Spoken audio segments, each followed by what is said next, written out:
So, hello, magandang araw sa inyong lahat. Ako ito, si Terrence again. Now, what I'm going to document on this video blog is yung na-experience ko na nagkaroon ng isang baliw o na-experience ko na may nabaliw sa amin sa barko na seaman, ano ang gagawin namin, ano yung naging situation at resolution, paano namin na-manage. Now, take note, like I said, lahat ng mga for your privacy na rin, I will not reveal any details or any specific, matawag dito, any specific details regarding sa identity ng persons involved. I am just saying this on my personal account or personal witness sa nangyari dito sa, yun nga, sa insidente na nangyari sa huli kong barko.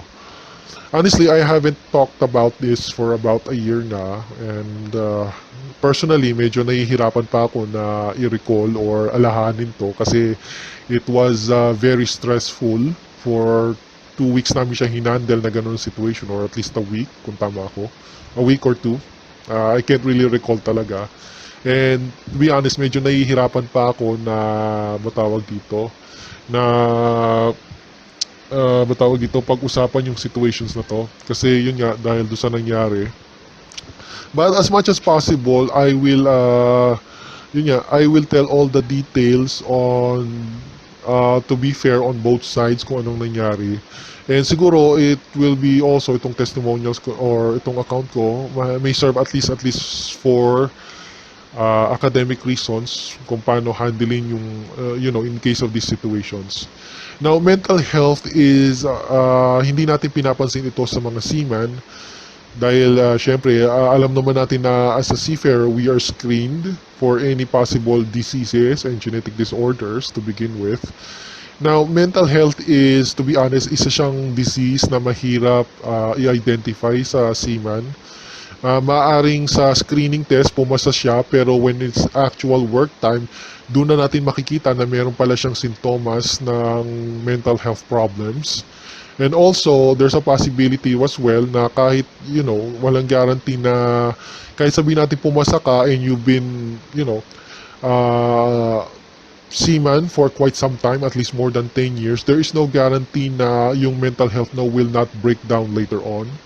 I'm not exactly sure kung anong nangyari sa kasama ko, bakit siya nagkaroon ng mental health. But, matagal na siya nagsisiman, and I was surprised myself na naka-encounter ako ng ganito.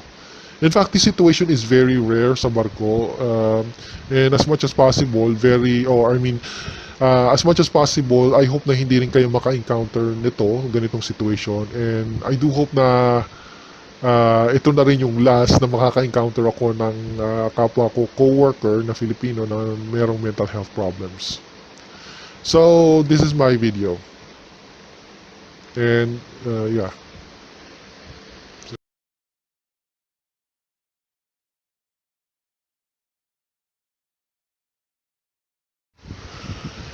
Hello everyone, and welcome again to my blog. My name is Terrence.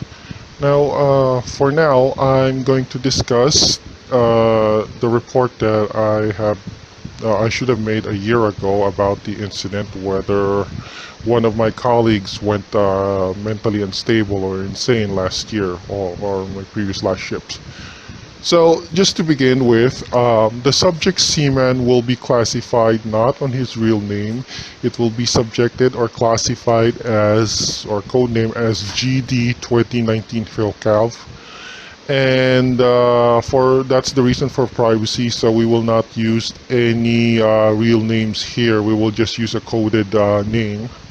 Now, all photos shown here on this video blog is the actual photos taken during the incident. Although some details of the photos will be censored for privacy reasons. And unfortunately, there is no videos on the said incident. The only closest thing that we had here is photos. Now, just to say, all statements and facts that I will be saying will solely be based on my perception, since I myself is a witness on the said incident, and that events happened on my last ship, year 2019-2020. Okay, so to begin with, GD 2019 Phil Cav came on board our ship as a replacement to AKL 2019 IND, who tested positive in the recent drug test in Singapore and was terminated on work. He came in as a replacement. Now, GD 2019 Phil Cab has been a sailor for more than a decade, almost in domestic shipping area. Now, soon after arrival, GD 2019 Phil Cav came under rough working relations with Filipino crews and was bullied until his departure via helicopter on July 2020. Now, relations worsened to the point of an incident in which he was violently attacked inside his cabin by a Filipino OS. Let's just name him the Filipino OS, name him AR 2019 LU, which caused a commotion. Now, GD 2019 Philcab was transferred to another cabin on another deck floor to prevent another violent attack incident from AR 2019 LU, since both of them are in the same, earlier they were in the same deck floor area. Now, despite violently being attacked, both of them were not sent home because of two reasons. Both of them don't have a US visa since the incident happened on the US, and if they did, they cannot be sent back on their home to their home country because the Philippines on that time was having lockdown issues during the pandemic. Now, the situation around GD 2019 Philcov remains stable but tenuous as he remains to be obnoxious later on work, or still remains obnoxious after the attack.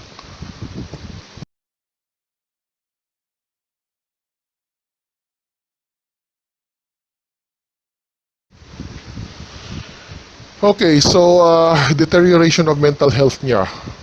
2 months before GD 2019 Cav's departure from helicopter evac, he exhibited signs of paranoia and odd behavior. Cause of it is unknown, but there are several theories regarding his paranoia, ranging from bullying by Filipino crew members, which I myself witnessed, to the recent violent attack on his cabin, which I did not because I was in a different, deck floor. Now, further deterioration of mental health niya went by an incident in Brazil last June 2020 when he was put on work for almost 3 days straight, non-stop by the Filipino chief mate. Now, the incident started when he confronted the Filipino chief mate about his methods regarding being up on work for nearly more than 72 hours, which obviously basically yung pinopoint out niya dito is yung violation ng kanyang work rest hours. Now, the Filipino chief mate didn't take it kindly and lashed out in response, being questioned and pinagbantaan niya that he will write a negative evaluation report to the office, to GD 2019 Philcav, adding that he will kick him out of the company.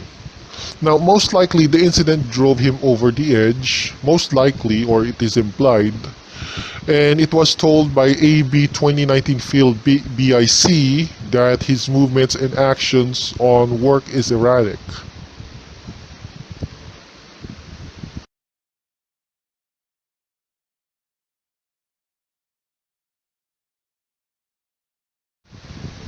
Okay, so descent in insanity niya at paano siya naging schizophrenia. I'm just saying this yung na-experience ko sa work nung paano nabaliw ang isang kasama ko at paano namin hinandle siya. So, syempre, very rare naman tong cases na to, but I will just say the minutes here just to keep the story short. Now, as soon as yung departure niya on Brazilian port, GD 2019 Philcab exhibited odd behavior by dismantling the ceiling on his cabin, thus triggering a fire alarm device. Although there was no general alarm sound heard nun sa pagdismantle niya. Now, the engineers from the engine room saw that the alarm sensors went in and went to GD 2019 PhilCab's cabin. There, they saw he was dismantling the whole ceiling floor, yung pinakataas nung kabina nyo, yung pinaka-floor. Kasi may mga wirings yun eh, sa ano, sa, ba tawag dito, sa yung kabina natin, may wiring siya sa pinakataas no, nandun yung mga wires nung regarding mga sensors, minsan mga other stuff. Now, he was reprimanded dahil doon sa ginawa niya by the engineers for his behavior. Pati yung captain at chief mate pumunta na rin. At of course, sinabihan siya na about his odd behavior na pagbaklas niya nung ano, nung matawag dito, nung yung flooring sa kabina niya. Sinabihan siya na syempre na kapitan na given sa behavior niya hindi na rin siya makakabarko dahil sa ganun, which I think is logical kasi sino ba naman magbabaklas ng ano niya ng matawag dito ng flooring. Now less than 12 hours later, I received a phone call on my cabin at 2 a.m. in the morning telling me to escort GD 2019 PhilCab to his cabin after suffering from a schizophrenic episode in the crew lounge. Now, when I came, I saw GD 2090 PhilCab sitting on the floor or sitting on the couch saying irrelevant words and topics like there will be no warfare between Russia and USA, irrelevant stuff like that. Now, with him, nung kasama niya is ABNG 2019 Phil ILO at yung chief mate na sinabi ko. I'll just code him MMG 2019 Phil Dav sa crew lounge. So, tatlo sila doon. Yung AB, chief mate at siya. Now, inutusan na kami na escortan namin pabalik siya si GD 2019 Phil Cav. Kaming dalawa ni AB, MG,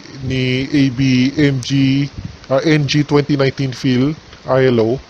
So, pabalik sa kabina niya. At ako, I was ordered to stand guard on his cabin until 8 a.m. which nandiyan sa picture on your left side na yung actual footage nung ano, na hawak ko yung radio. At sinabi na papalitan ako ni Deck Cadet by 8 a.m. Ni Cadet RB 2019 Phil ILO. So yon, I resume yung guarding ko. Nagpahinga ako and then I resume my guarding sa cabin kasi sa kanyang odd behavior nung tanghali. At bago ako magsimula nung gwardiya ko sa kanya, sinabihan ako nung kapitan, tinawagan ako sa kabina ko na as soon as mag-wake up si GD 2019 PhilCab, kailangan ko siyang dalhin sa ship's captain office sa medyo sa upper floor sa akin para on some sort of video conference. Now, hindi ako familiar kung ano yung details, pero yun nga, as soon as GD29 PhilCab woke up, sinabihan ko siya, pumatok ako sa niya, na kailangan ko siyang escortan papunta sa ship's office. Siyempre, wala naman ako idea kung anong klaseng video conference yun. Miski siya, wala din siya idea, basta pinapatawag lang siya. Now, nung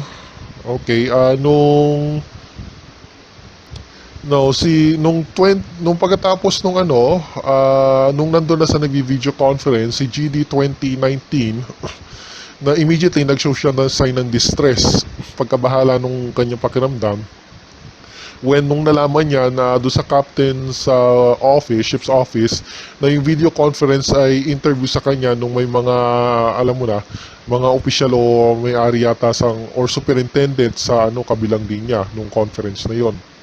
Parang narattled siya. Now, nung nangyari doon sa conference na yon, hindi niya natapos ang conference kasi naging mentally unstable siya from the state. Medyo kalmado pa siya nung dinala siya doon, pero as soon as nagbigin or sa kalagitnaan ng video, siguro kahit sino naman, kung ikaw isang seaman, i-interviewin ka ng isang superintendent on video conferencing kung ano ang naging problema sa'yo, siguro yun ang nakapagpalala ng kanyang mental state. At yun nga, I think ang nakasama sa kanyang mental state yung video conferencing na yon. Naging mentally unstable siya. Now, nung pagbalik niya sa cabin, si GD 2019, ah pinabalik siya nung hindi niya natapos ang interview kasi nagiging mentally unstable na siya. Pinabalik namin siya sa cabin to make him at least stable or at least para pakalmahin siya. Unfortunately, si GD 2019 PhilCab never became mentally stable after that and was practically paranoid na siya and delusional. Ako yung naka-guard na sa harapan ng cabin niya nung time na yon. At nag-end yung watch ko nung around 6 p.m. sa pagbabantay sa kanya kasi nagiging mentally unstable na siya. So I was relieved ng two oilers para bantayan yung kabina niya na magbantay sa kabina niya. So I immediately went back to my cabin para magpahinga kasi off na yung aking 6-hour watch sa kanya sa kanyang mental state. Now, nung 8 p.m. nung 8 p.m. on the same day, medyo tinatapos ko na yung pagsusulat sa journals ko sa kabina ko sa computer nang nakarinig ako ng komosyon, parang may sumigaw tapos yung yapak nung tumatakbong tao. At nung paglabas ko nung kabina ko, pinto ng kabina ko, nakita ko yung isang oiler. Sabihin na lang natin, i-code na lang natin pangalan niya na si DL 2019, si Philo. DL 2019 Philo. Mukhang troubled yung itsura niya at nagkatinginan kami at tinanong niya sa akin kung nasan na si GD 2019 PhilCav. Sabi ko hindi ko siya nakita at parehas kami napatingin sa labas ng hallway o yung pinaka-hall daanan mismo patungo do sa pinto na incidentally bukas, which napaisip kami na baka lumabas siya tumatakbo. Ngayon, nung paglabas niya, si GD 2019, naka-escape siya ng confinement niya sa kanyang cabin at nag-attempt siya na mag-suicide by jumping off on the ship. Pero napigilan naman siya ni Wiper, which na-tackle siya para para na-tackle siya para mapigilan yung pagtalon niya. I think ang sabi sa kanya na sinasabi niya kay Wiper na lulubog daw ang barko at mayroon daw Soviet Navy na re-rescue sa kanila, which I think is part ng paranoid delusion na naman ni GD 2019. It's clearly evident and obvious naman do sa point na yon na medyo nababaliw na nga siya. Now, nung dumating na yung mga kasamahan namin after nung pagtackle sa kanya ng 2019, it took 6 of us trouble to bringing him back to his cabin. Medyo nahirapan kami. It takes us 6.